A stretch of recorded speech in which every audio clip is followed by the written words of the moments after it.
بسم اللہ الرحمن الرحیم۔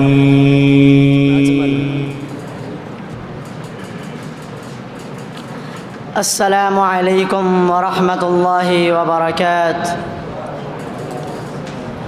نحمده ونصلی علی رسوله الکریم، اما بعد، قال اللہ تعالی: الذین ان مکناہم فی الارض اقاموا الصلاة وآتوا الزکاة وامروا بالمعروف ونہوا عن المنکر وللہ عاقبۃ الامور۔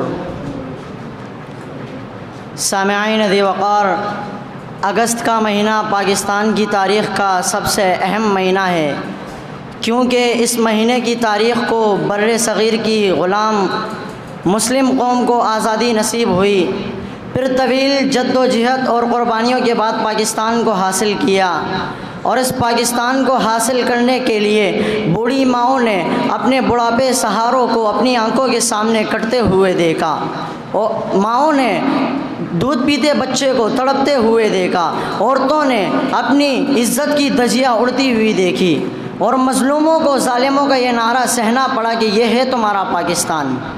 اسی پاکستان کے لیے سر کٹ گئے، گھر تباہ ہو گئے، عصمتیں لٹ گئی، عورتوں کی عزت چھین لی گئی، اور نوجوانوں کو جلایا گیا۔ آخر کیوں اتنے ظلم سہے؟ ہاں، ان سب قربانیوں کے پیچھے ایک مقصد تھا، وہ مقصد اسلامی ریاست قائم کرنا، جس میں مسلمان دین اسلام پر عمل کر کے اللہ کی خوشنودی حاصل کر سکے، اور ایسا اسلامی ریاست کا تصور پیدا کر سکے جو اللہ نے بتایا ہے۔ اس ملک کو الگ کرنے کی جد و جہد میں یہ نعرہ سنائی دیتا تھا کہ پاکستان کا مطلب کیا؟ لا الہ الا اللہ محمد الرسول اللہ۔ مگر افسوس تر افسوس کہ آج ہم لوگ اس مقصد کو بھول چکے ہیں۔ ہم نے پاکستان کس لیے آزاد کیا تھا؟ ہم نے پاکستان کو اللہ اور اس کے رسول کی فرما برداری کے لیے آزاد کیا تھا، اسلام کے مطابق زندگی گزارنے کے لیے آزاد کیا تھا، تاکہ ہم اذان دے سکے، نماز پڑھ سکے، عبادت کر سکے، نیکی کا حکم دے سکے، برے کاموں سے روک سکے۔ افسوس تر افسوس، آج اذان تو ہوتی ہے، نماز کوئی نہیں پڑھتا۔ یہ آج کا دن مسلمانوں کے لیے آزادی کا دن ہے۔ آج کے دن سب گھروں میں، گلیوں میں، بازاروں میں خوب چراغاں ہوتا ہے، جلسے جلوس ہوتے ہیں، میلے منعقد کرائے ہوتے ہیں، اور غیر سرکاری تنظیمیں یہ دن بڑے خوشی سے مناتے ہیں،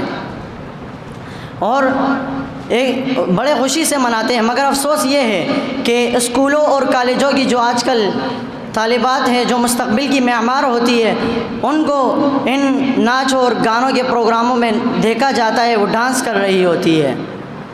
بھائیو، پاکستان کو ہم نے کس لیے آزاد کیا تھا؟ ہم وہ مقصد بھول چکے ہیں۔ 14 اگست کے دن اللہ تعالیٰ کا شکر ادا کرنا چاہیے۔ مکہ والوں کو بھی اللہ تعالیٰ نے فتح دی تھی، اذا جاء نصر اللہ والفتح۔ مگر اسی آیت کے آخر، اسی صورت کے آخر میں اللہ تعالیٰ نے حکم دیا ہے، فسبح بحمد ربک واستغفر انہ کان توابا۔ یہ نہیں کہا کہ تم بیل باجے بجاؤ، ڈانس کرو، نہیں، ہمیں اللہ کا شکر ادا کرنا چاہیے اس آزادی کے دن۔ اور مسلمانوں، اب بھی وقت ہے، اپنے اللہ کی طرف لوٹ جاؤ، ورنہ وہ دن دور نہیں ہے کہ ہمارا حال بھی عراق کی طرح ہو جائے۔ اللہ رب العالمین سے دعا ہے کہ جو کچھ سنا ہے اس پر عمل کرنے کی توفیق عطا فرمائے، آمین۔ وما علینا الا البلاغ المبین۔